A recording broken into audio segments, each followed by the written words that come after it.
Luckily సండేగా అవుట్లో ఫాస్ట్గానే వచ్చిన నేను కూడా మా ఇంటికి 45 నిమిషాలు పడుతుంది అనుకుని బయలుదేరిన 15 నిమిషాలు వచ్చేసిన ఏంద్రా అంటే మా డ్రైవర్ను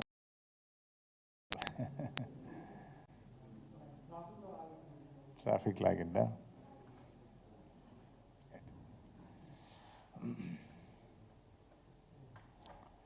జర్నలిస్టులందరికీ నమస్కారం వినాయక చవితి శుభాకాంక్షలు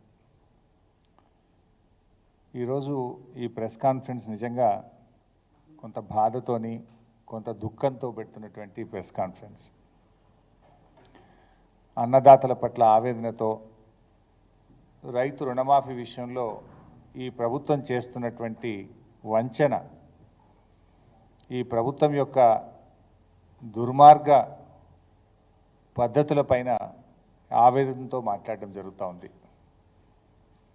నిన్న రైతు సురేందర్ రెడ్డి గారు రుణమాఫీ జరగలేదని ఆయన ఆత్మహత్య చేసుకున్న విషయం మనందరికీ తెలుసు.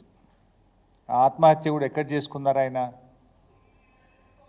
మేడ్చల్లో వ్యవసాయ శాఖ కార్యాలయం ముందు చెట్టుకు ఊరేసుకొని చనిపోయారు. అంటే 9 నెలల కాంగ్రెస్ పార్టీ ప్రభుత్వ పాలన రైతుల పాలిట యమపాశంగా మారింది. దానికి సాక్ష్యం సురేందర్ రెడ్డి గారి ఆత్మహత్య.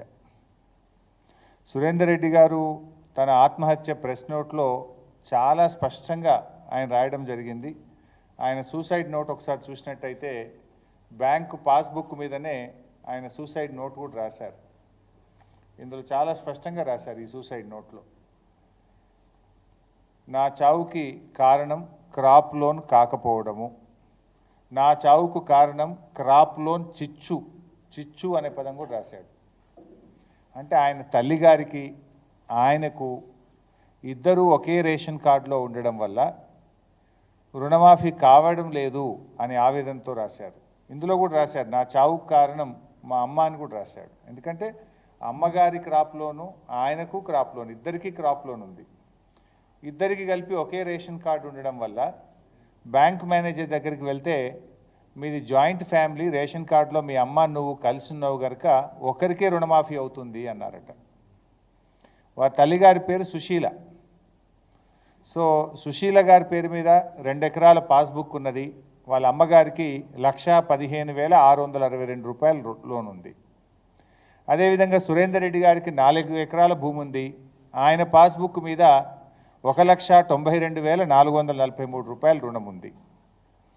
ఆయన ఒక 4 రోజుల క్రితం సురేందర్ రెడ్డి గారు బ్యాంకుకు వెళ్ళారు. ఏపీజీవీబీ బ్యాంకులో ఆయనకు రుణం ఉంటే బ్యాంకుకు వెళ్ళి మేనేజర్ గారిని అడిగారు. మేనేజర్ గారు ఏమన్నారంటే మీ అమ్మగారిది నీది ఒకే రేషన్ కార్డులో ఉంది కనుక ఒక్కరికే రుణం మాఫీ అవుతుంది, ఇద్దరికి కలిపి 2 లక్షల రూపాయలు మాత్రమే అవుతుంది, మిగతా డబ్బు మీరు చెల్లించండి అని బ్యాంక్ మేనేజర్ అనిరుద్ధ్ గారు ఆయనకు చెప్పారు. సో దాంతో మానసికంగా కలత చెందినటువంటి సురేందర్ రెడ్డి గారు ఇంట్లో కుటుంబ సభ్యులకు రుణమాఫీ జరగలేదు అని బాధ వెలిబుచ్చుతూ ఇప్పుడు నన్ను డబ్బు కట్టమంటున్నారు, ఇంకా 1,10,000 రూపాయలు కట్టమంటున్నారు, నేను ఎక్కడి నుంచి తేవాలి అని ఆయన భార్యతో కుమారుడితో చాలా బాధ చెప్తూ ఇంట్లో నుంచి బయటకు పోయాడు. తిరిగి రాలేదు. తర్వాత చూస్తే అర్థమైంది ఏంటంటే మేడ్చల్ వ్యవసాయ శాఖ కార్యాలయం ముందు చెట్టుకు ఉరివేసుకొని సూసైడ్ నోట్ రాసి సురేందర్ రెడ్డి గారు చనిపోవడం జరిగింది. సురేందర్ రెడ్డి గారి సూసైడ్ నోట్ సాక్షిగా అడుగుతా ఉన్నారు రేవంత్ రెడ్డి గారు, నువ్వే చెప్పినావు కదా 15 ఆగస్టు నాడు ఖమ్మంకు పోయి రైతులకు రుణమాఫీ అయిపోయింది అన్నావు కదా, అయిపోయిందా? మరి అయిపోతే సురేందర్ రెడ్డి గారు ఎందుకు ఆత్మహత్య చేసుకున్నారు? మీరే చెప్పిండ్రు కదా రేషన్ కార్డుతో లింకు లేదు అని నువ్వు చెప్పినావా లేదా? నేను రుణమాఫీ గైడ్లైన్స్ వచ్చిన రోజే అసెంబ్లీలో ప్రెస్ మీట్ పెడితే నేను ప్రెస్ మీట్ పెట్టిన కొద్ది గంటల్లోనే ప్రభుత్వం నుంచి నోట్ వచ్చింది. ఏమని? రుణమాఫీకి రేషన్ కార్డుతో లింకు లేదు అన్నారు. కానీ లింకు ఉన్నది కనుకనే గైడ్లైన్స్లో ఉన్నది కనుకనే బ్యాంక్ మేనేజర్ అనిరుద్ధ్ మీ ఇద్దరికి కలిపి రేషన్ కార్డులో ఒక్కరికి మాత్రమే రుణమాఫీ అవుతుంది, 2 లక్షలు మాత్రమే అయిద్దంటేనే కదా సురేందర్ రెడ్డి ఆత్మహత్య చేసుకున్నది. అంటే ప్రభుత్వం చెప్పుతున్న మాటలకు చేతలకు పొంతన లేదు అని చాలా స్పష్టంగా మనకి ఈరోజు అర్థమవుతా ఉంది. రుణమాఫీ లబ్ధిదారులను ఆంక్షల పేరుతో నువ్వు పన్నిన పన్నాగం ఇవాళ రైతుల మెడకు ఉరితాడైంది. నువ్వు రాజకీయంగా బ్లఫ్ చేద్దామనుకున్నావు. నీ బ్లఫ్కు మూల్యం ఇవాళ సురేందర్ రెడ్డి గారి చావు, సురేందర్ రెడ్డి గారి మరణం. ఇవాళ సురేందర్ రెడ్డి గారి లెటర్లోని, సూసైడ్ నోట్లోని ప్రతి అక్షరం నీ దురాగతాన్ని, నీ రాజకీయ దివాలా కోరుతనాన్ని, నీ నగ్న స్వరూపాన్ని ఇలా బజార్లో నిలబెట్టిందని చెప్పక తప్పదు. ఈ సూసైడ్ లెటర్ నీ 9 నెలల దుష్ట పాలన మీద తెలంగాణ రైతులు రాసిన పంచనామా ఇది. ఇలా నీ పాలనలో ఈరోజు వరకు రాష్ట్రంలో 475 మంది రైతులు ఆత్మహత్య చేసుకున్నారు.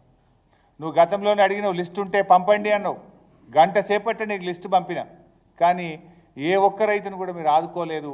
ఎందుకు జరిగిందో కూడా మీరు ఈరోజు చెప్పినటువంటి పరిస్థితి లేదు.